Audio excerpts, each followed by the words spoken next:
Input. What's up, nerds? It's NKET with a TaleSpire tips and tricks video for today. I don't have a time-lapse ready because I didn't have time this weekend to make one, but it's been a while since I've made one of these videos, so here we go. Number 1. Light it up. Using the atmosphere tools is a bit of a no-brainer. Before I start building a map, I always drop the fog to 0, raise the exposure a bit, and turn the sundials all the way to the top. That way I can minimize the shadows on the map. But I also use construction lights. Sometimes corners or sections of a map will be dark or shadowed, and there's nothing you can do to change that, especially when working inside something that's very cavernous, like sewers, dungeons, or your mom's bum. The modern light section has a handful of lights that are pointed in different horizontal or vertical angles, and the lighting effect will intensify if you layer lights on top of each other. That way you can really brighten up all those nooks and crannies. Number 2. Measure your things. No, not that. Put down the tape. So, the most beautiful maps pointed to TaleSpire are really nice to look at, but some of them are kind of impractical and seem to be designed as 3D art pieces not meant for gameplay, as there are just way too many spaces that the minis just can't fit in. To make sure your board is playable, you can use the measuring tool to mark the distance between two objects and then lock it in place. It'll stay there when you go back to the build mode, allowing you to build around it or to make sure that things are the distance you need them to be. You can also drop a mini on the board next to things like props. Some of the props in the game, like this table from the furniture section, are actually taller than they probably should be. I don't know when the last time you were around a chin-high table was, but if you drop a mini on the board like this paladin, you can sink the table into the ground to have it the right height. Both of these tools will help you make your board usable and practical, so that minis can slip inside comfortably. You know, like your... Number 3. Collision.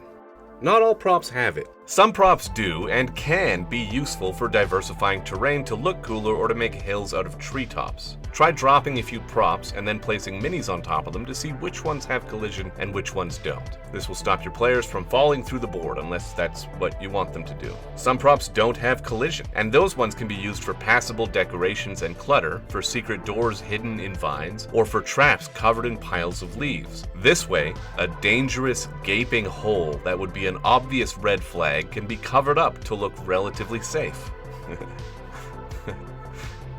This is so dumb. This is the stupidest video I've ever made. Number 4. Atmosphere blocks. Drop atmosphere blocks at 2 points where players switch areas so that you can swap from one atmosphere loadout to another as you change from room to room. That way you can appropriately change the mood when you go from city streets to a sewer. What?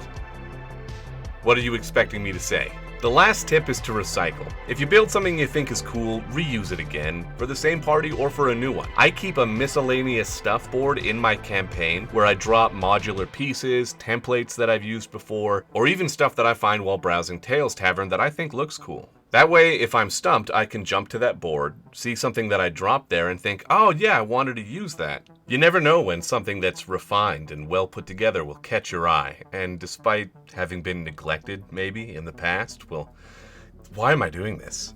Alright, so that's 5 tips in 5 minutes. If you didn't see it, I recorded a short story set in my D&D 5e setting, the Empire of Arden, low fantasy steampunk setting. I recorded a short story set in that world. You can find that video here. So go give it a, well, it's an audio thing, so you can't really it's not a watch. Go give it a listen. So go give it a listen and don't hit the like button. Hit the like button. You have to hit the like button and then join my Discord and come play games with me. I'm lonely. Leave a comment. Okay, I love you, bye. What's up, nerds? It's NKET with the TaleSpire trips and trips?